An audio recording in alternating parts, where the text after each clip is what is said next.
Hola, en las lecciones anteriores hemos estado tratando las simetrías variacionales de una lagrangiana y hemos demostrado que con cada familia uniparamétrica de tales simetrías uno puede encontrar una cantidad conservada. Sin embargo, hay lagrangianas que no tienen simetrías de esta clase, lo cual entonces hace que este concepto tenga ciertas limitaciones, aparte de la dificultad misma que uno puede encontrar para hallarlas. Lo que vamos a comenzar a ver en esta lección es que en el lado hamiltoniano las cosas son en cierto sentido mucho más amplias y el resultado más importante aquí será probar que todas las cantidades conservadas se pueden asociar con simetrías de la hamiltoniana.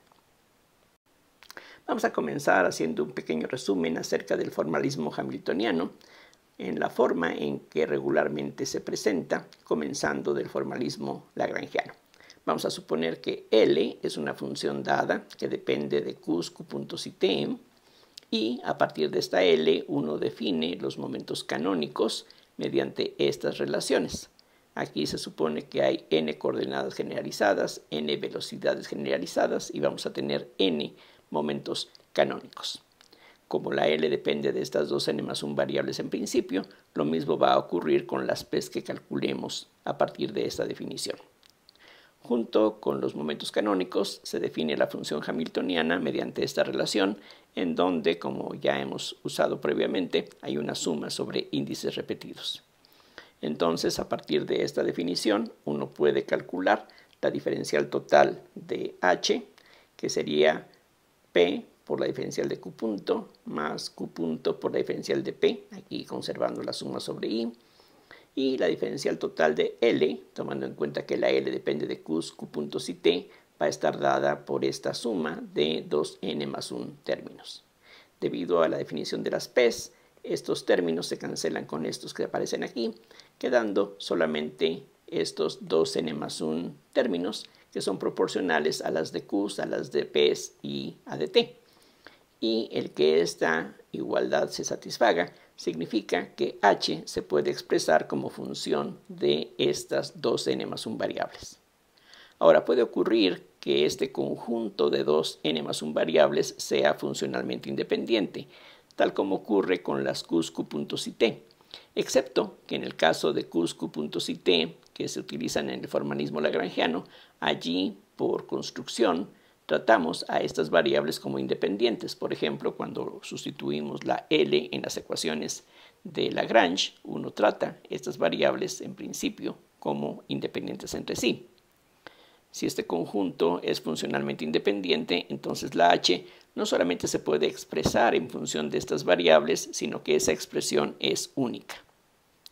Y entonces la diferencial total de h también se puede calcular de esta forma, y comparando esta expresión con la que aparece arriba, debido a la independencia funcional de estas variables, eso requiere que estas expresiones sean iguales coeficiente a coeficiente, y entonces uno obtiene las identidades que están dadas aquí abajo.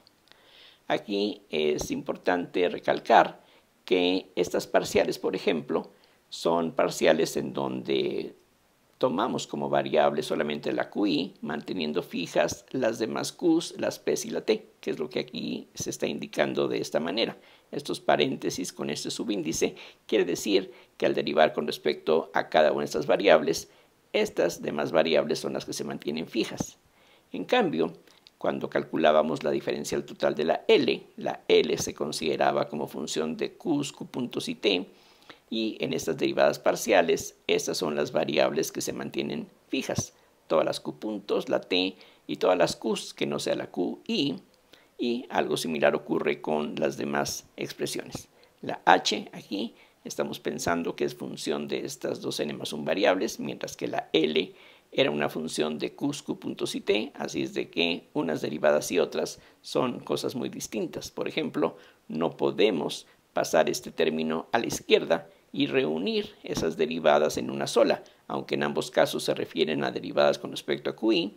En un caso son unas variables las que se mantienen constantes y en otro caso son otras las que se mantienen como constantes. Son dos cosas entonces diferentes, así es de que hay que tener cuidado al tratar de combinar esas expresiones. Un ejemplo que ilustra parcialmente lo que ya hemos tratado es el siguiente. Aquí a y b son constantes y esta función simplemente aquí se está inventando como un ejemplo que ilustra lo que puede ocurrir en algunos casos en principio.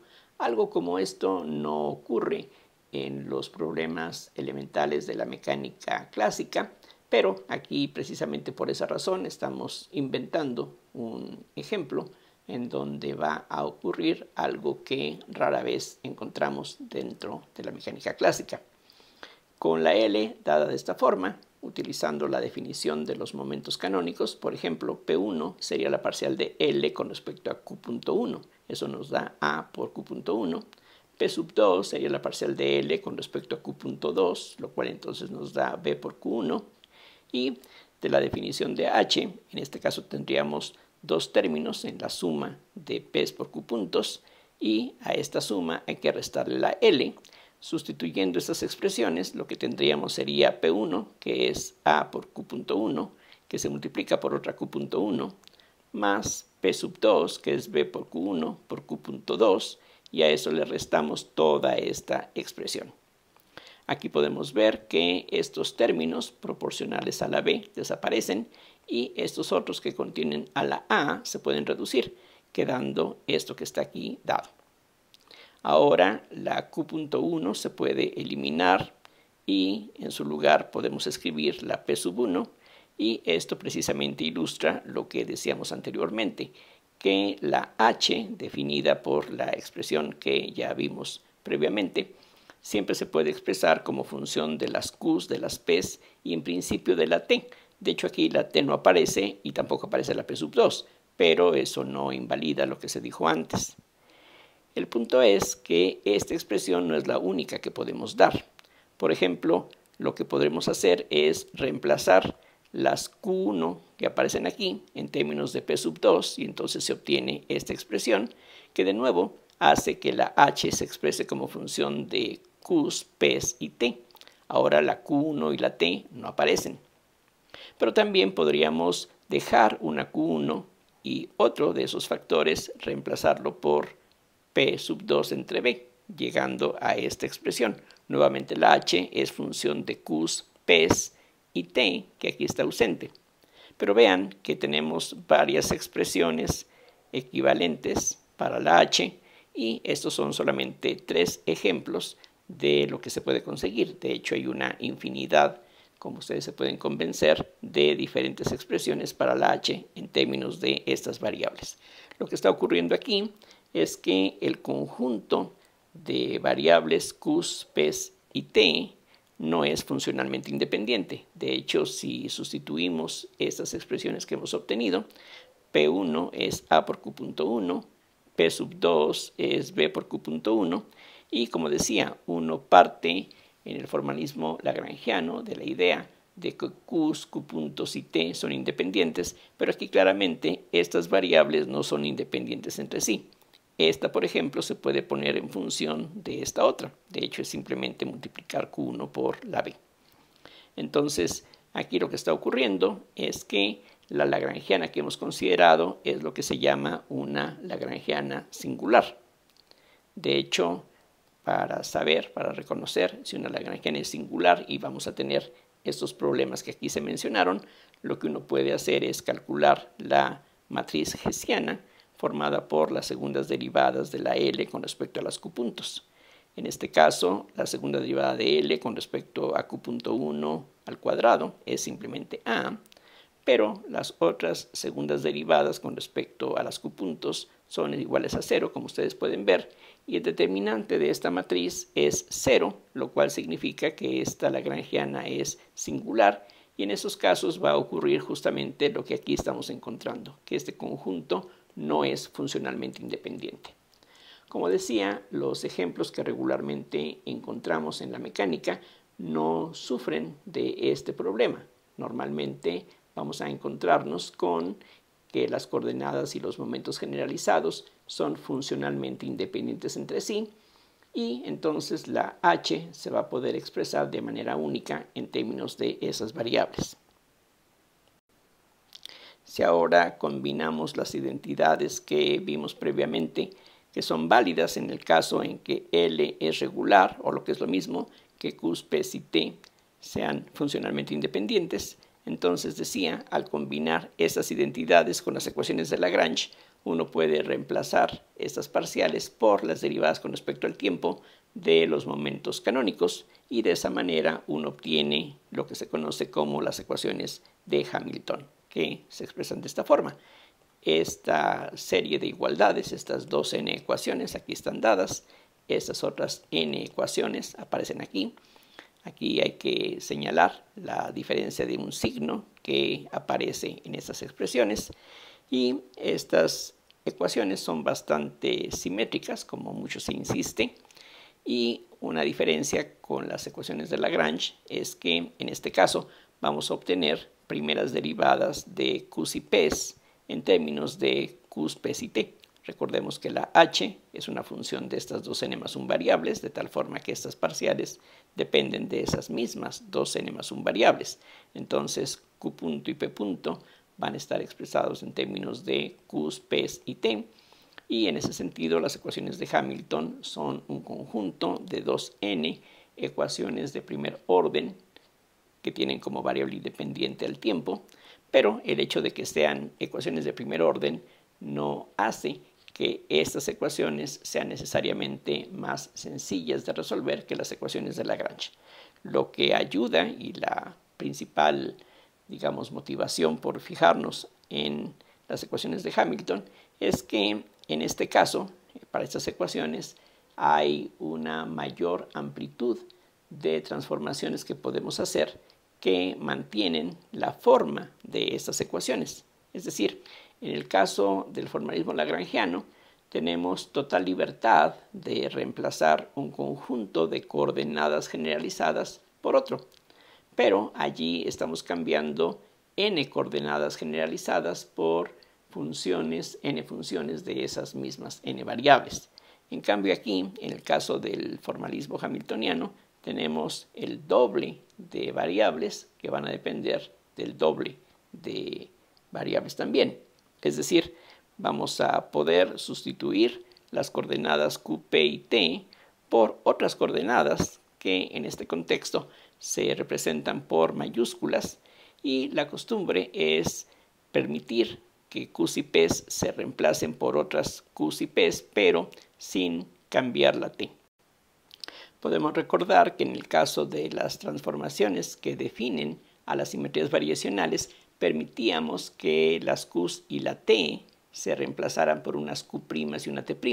Aquí eso no es necesario. Aquí tenemos suficiente libertad con simplemente cambiar las coordenadas que tenemos dadas originalmente por otras coordenadas y momentos, sin necesidad de que la T participe en esas transformaciones. La T no se transforma, pero sí puede ocurrir, como veremos en los ejemplos a continuación, que las nuevas coordenadas dependan de este total de 2n más 1 variables.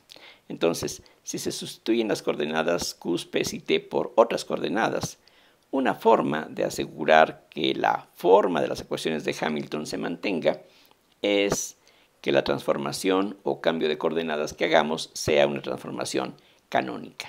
Es decir, lo que nosotros queremos es que al cambiar unas variables por otras, la forma de las ecuaciones se mantenga. Es decir, que las derivadas con respecto al tiempo de Q y P mayúsculas se estén dadas nuevamente por expresiones como estas, pero que en algunos casos van a requerir de una nueva hamiltoniana que no necesariamente coincide con la h original. Una transformación canónica se puede definir o caracterizar de varias maneras equivalentes. Una forma es utilizando los paréntesis de Lagrange. Una transformación va a ser canónica si estos paréntesis están dados en un caso por 0, Q con Q dan 0, P con P dan 0, Q con P nos dan una delta de Kronecker, y estos paréntesis denotados con estos corchetes se llaman paréntesis de Lagrange y se definen así. Las variables que están aquí dentro de este corchete son las variables con respecto a las cuales tenemos que derivar y las funciones que estamos derivando, las funciones que aparecen, por así decirlo, en el numerador, son las q's y p's mayúsculas, y noten que hay una suma sobre el total de esas n parejas que se pueden formar entre q's y p's. Esta es una forma de caracterizar una transformación canónica, pero hay otras formas, decía, equivalentes de hacerlo. Otra forma más familiar, más popular, es utilizando los paréntesis de Poisson, no los de Lagrange, sino los de Poisson, que aquí se están representando de esta manera, aunque estas expresiones se parecen mucho a lo que está dado aquí arriba. Nuevamente, q's con q's dan 0, p's con p's dan 0, y q's con p's nos da una delta de Kronecker, solo que en este caso estos paréntesis de Poisson se definen de esta manera. Ahora las funciones que aparecen dentro de estas llaves son las funciones que están siendo derivadas, mientras que la suma aparece aquí con respecto a las variables que estamos derivando. Noten la diferencia. En un caso, estos argumentos aparecen aquí abajo. En el caso de los paréntesis de Poisson, estas funciones son las que aparecen aquí arriba derivándose. En este caso, la suma es sobre las nuevas variables. En este otro caso, la suma es sobre las viejas variables. Una vez que sabemos que una transformación es canónica, podemos determinar cuál es la nueva hamiltoniana para las nuevas variables mediante estas relaciones. La derivada parcial de k menos h con respecto a q's o a p's se va a determinar mediante estos paréntesis de Lagrange. O sea que en cierto sentido los paréntesis de Lagrange son más útiles porque finalmente esto es lo que va a determinar cómo se transforma de una hamiltoniana original a una nueva hamiltoniana cuando hacemos una transformación de esta clase. Una tercera forma de caracterizar una transformación canónica es esta que resulta más conveniente para muchos sentidos, y todo lo que se dijo antes es equivalente a que exista una función f1 tal que esta diferencia de formas diferenciales sea esta diferencial exacta. Este f1 puede ser cualquier función, inclusive puede ser 0 en algunos casos, pero lo importante es que toda esta diferencia sea una diferencial total de alguna función. Eso es lo que sirve para distinguir una transformación canónica y para determinar la relación que existe entre la hamiltoniana original y la nueva hamiltoniana que va a ser necesaria para las nuevas variables. Todo esto, recuerden, es un resumen muy breve acerca del formalismo hamiltoniano, pero lo conveniente para quien no esté muy familiarizado con él, pues es estudiarlo con mucho más detalle. Aquí lo único que estoy haciendo es recordar algunos hechos básicos. Vamos a ver un ejemplo sobre transformaciones canónicas, y lo que estamos haciendo es definir nuevas variables en función de las viejas variables q, p y t.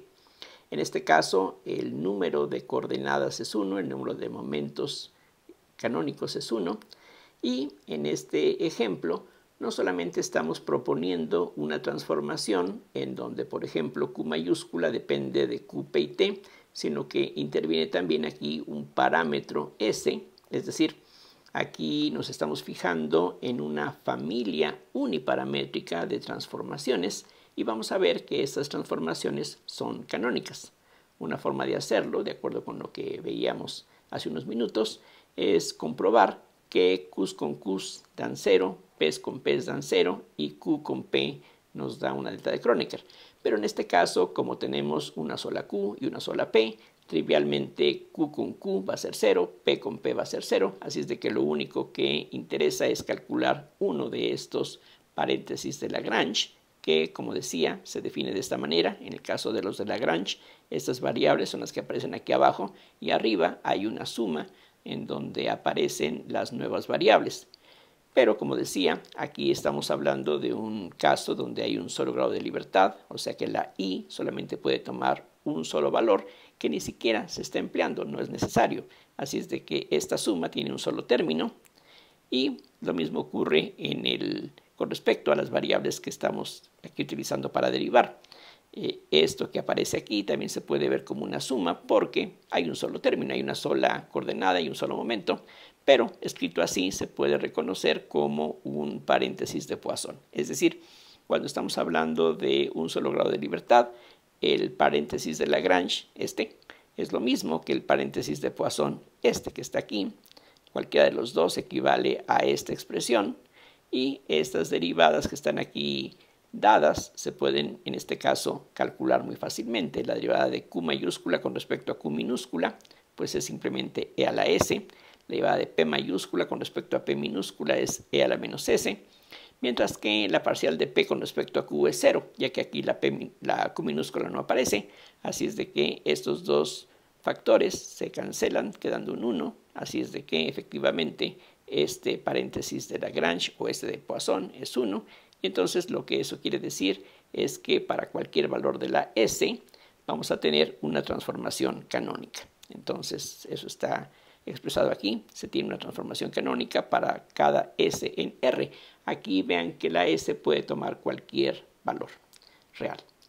También se puede comprobar que cuando la S vale 0, la transformación es la transformación identidad. Si la S vale 0, nos queda P mayúscula es igual a P minúscula. Para S igual a 0, estos términos se cancelan, quedando simplemente que Q mayúscula es igual a Q minúscula. Algo parecido a lo que veíamos cuando hablábamos de las familias uniparamétricas de simetrías variacionales. Normalmente exigíamos que para S igual a 0 la transformación se redujera a la transformación identidad y eso es justamente lo que ocurre en este ejemplo. Ahora, una vez que nosotros hacemos una transformación canónica, puede ocurrir que la hamiltoniana tenga que reemplazarse y cualquiera que sea la hamiltoniana original va a tener que reemplazarse en muchos casos por una nueva hamiltoniana que tradicionalmente se representa con la letra K. Como decía antes, la relación que hay entre la vieja y la nueva hamiltoniana es que, por ejemplo, la derivada con respecto a Q o a QI en general de esta diferencia es el paréntesis de Lagrange de T con QI. Si aquí tenemos Q5, aquí tiene que aparecer Q5, si aquí aparece Q7, aquí también. En este caso solamente hay una sola Q y este paréntesis de Lagrange se calcula así es como se define. Estas variables, recuerden, son las que aparecen aquí abajo. Y si uno hace las derivadas que están aquí indicadas, uno encuentra que todo esto es igual a 0. La derivada de P con respecto a Q vale 0 y la derivada de P con respecto a T vale 0, así es de que todo esto es 0. En cambio, si ahora calculamos la derivada de K menos H con respecto a P, que también está dada por un paréntesis de Lagrange, ahora cambiando la Q por una P, bueno, lo que uno encuentra de las expresiones dadas arriba es que el resultado no es 0, sino que equivale a lo que está escrito aquí. Este producto de estas parciales se puede escribir de esta manera y a partir de esta información uno puede entonces hallar cuánto tiene que ser prácticamente la diferencia de K menos H.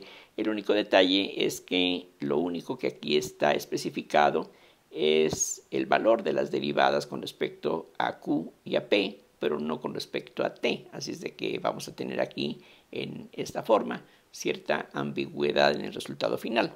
En este caso resulta de estas derivadas que la diferencia de K menos H tiene que ser una primitiva de esta función con respecto a P, algo como esto, pero aquí habría una función indeterminada que solamente puede depender de T y de S. Aquí la S está presente porque todo esto depende paramétricamente de la S. Esta F no se puede determinar de estas condiciones, pero normalmente eso no es ningún problema porque en las ecuaciones de Hamilton solamente aparecen derivadas de la hamiltoniana con respecto a las coordenadas, así es de que este término va a desaparecer, por lo que normalmente no es preocupante que haya esta ambigüedad. Ahora vamos a ver un resultado que es fundamental para lo que sigue, y es el hecho de que cualquier familia uniparamétrica de transformaciones canónicas, como la que veíamos hace unos momentos, va a tener una cierta función generatriz definida en el sentido que veremos a continuación.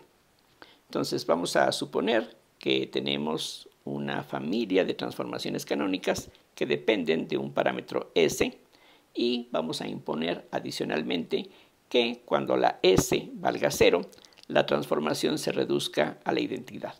Entonces aquí estamos considerando transformaciones canónicas en donde Qs y Ps, las nuevas Ps, dependan de todo lo que podía ya depender, y adicionalmente también puede aparecer este parámetro S, para el cual se impone la condición de que cuando la S valga 0, las nuevas Qs y Ps se reduzcan a las originales. Ya vimos en el ejemplo anterior que eso justamente ocurre en aquel caso. Bien, lo que vamos a ver es que entonces si uno deriva con respecto a S en S igual a 0, la ecuación, esta que tenemos aquí, que como decía, era la tercera forma en que uno puede caracterizar una transformación canónica. Entonces la ventaja de esta expresión es que aquí están involucradas las coordenadas y la nueva hamiltoniana. Aquí se está agregando este subíndice S para indicar que esta nueva hamiltoniana en general va a depender también del parámetro S, no solamente las nuevas coordenadas y momentos. Entonces, partiendo de esta expresión, que como decía, es una caracterización, es una forma de distinguir una transformación canónica y de hallar la nueva hamiltoniana en términos de la original, derivando ambos lados de esta ecuación con respecto a S en S igual a 0, y usando que en S igual a 0 la transformación se reduce a la identidad, lo que vamos a obtener es esto que aquí se muestra. Estos términos, estos n más 1 términos, no dependen de S, así es de que desaparecen al derivar. Pero aquí en cambio tenemos esta suma de productos. Entonces al derivar vamos a tener las derivadas de estas P's con respecto a S en S igual a 0 por la diferencia de las Q's, pero en S igual a 0 las Q's mayúsculas se reducen a las Q's minúsculas. Adicionalmente tenemos las P's que en S igual a 0 se reducen a las P's minúsculas por las parciales de estas diferenciales con respecto a S, pero aquí procediendo de una manera similar a lo que hacíamos cuando estudiábamos las simetrías variacionales. La idea es que la derivada de una diferencia es la diferencia de las derivadas. Entonces aquí intercambiamos la derivada con respecto a S con la diferencial. Entonces de estos factores obtenemos esto que aquí está dado. En esta otra parte, como la K depende de S, vamos a tener la parcial de Ks con respecto a S, evaluada en S igual a 0. Pero en la transformación la T no participa, la T no se transforma, así es de que eso es todo lo que tendríamos de este término. Y del lado derecho, pues en principio esta F podría depender paramétricamente de la S. Si no lo hace, pues esta derivada sería 0, pero si sí, hay que tomar en cuenta esa derivada. Aquí ahora hacemos un truco que es bastante común, es decir, escribimos este producto P por la diferencial de esta función como la diferencial del producto de estas dos, compensando con lo que habría que obtener además de la diferencial de este producto. Entonces aquí ahora vamos a tener las parciales de las Q's con respecto a S por la diferencial de Pi. Estos términos, aquí ven que hay una suma sobre I nuevamente, se pueden ahora pasar al lado derecho donde ya teníamos una diferencial total. Y lo que se obtiene de esta última relación es esto que aquí tenemos. Estas parciales se dejan como antes. Aquí, después de hacer este truco, tendríamos estos términos. Este se incorpora del lado derecho, como ya decía, y esta contribución aquí está tal como aparecía originalmente. Como aquí estamos derivando con respecto a S y evaluando en S igual a 0, cualquier dependencia en S aquí ya no se va a notar. Es decir, lo que va a resultar dentro del paréntesis es algo que ya no puede depender de S, solamente va a ser una función de Q's, P's y T, tal como se puede apreciar aquí. Entonces a todo esto le vamos a llamar G mayúscula y a esta función se le conoce como la función generatriz de la familia uniparamétrica de transformaciones canónicas que aquí estamos considerando. Recuerden que todo comenzó de suponer que teníamos una familia de transformaciones canónicas que dependen de un parámetro, y entonces lo que estamos encontrando es que las derivadas de estas funciones con respecto a S en S igual a 0 no son cualquier cosa, sino que tienen que ser tales que esta combinación es una diferencial total de una función que tiene que depender de estas variables y a esta función, repito, se le conoce como la función generatriz de la familia uniparamétrica de transformaciones canónicas. Bien que aquí se usó precisamente que se trata de transformaciones canónicas, y entonces de esta relación uno puede ver que las parciales de las QI con respecto a Sn es igual a 0 deben de ser las parciales de G con respecto a las P's. Similarmente, estos coeficientes deben de ser las parciales de G con respecto a QI, aquí está dado, y finalmente esta derivada tiene que coincidir con la parcial de G con respecto a T. Entonces, una vez que tenemos dada una familia uniparamétrica de transformaciones canónicas, calculando estas derivadas tenemos toda la información necesaria prácticamente para determinar la función generatriz de esa familia. Si regresamos al ejemplo que tratamos hace unos minutos, en ese ejemplo teníamos estas expresiones y hallamos que la nueva hamiltoniana tendría que estar dada de esta manera. Vean que efectivamente esta nueva hamiltoniana depende del parámetro S.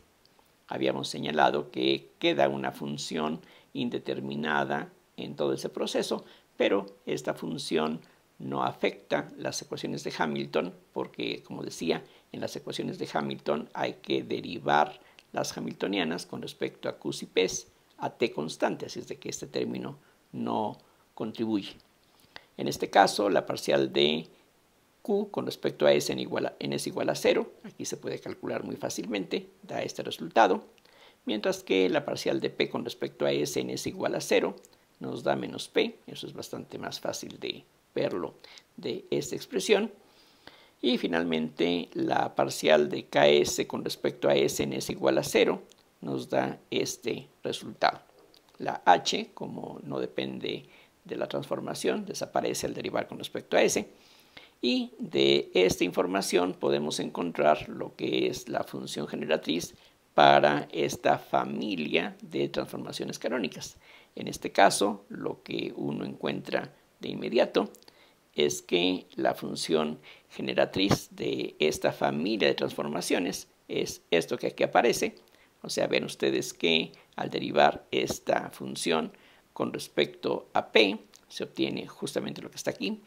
Al derivarla con respecto a Q, se obtiene esto que está aquí con el cambio de signo. Y al derivarla con respecto a T, se obtiene esto que aquí aparece.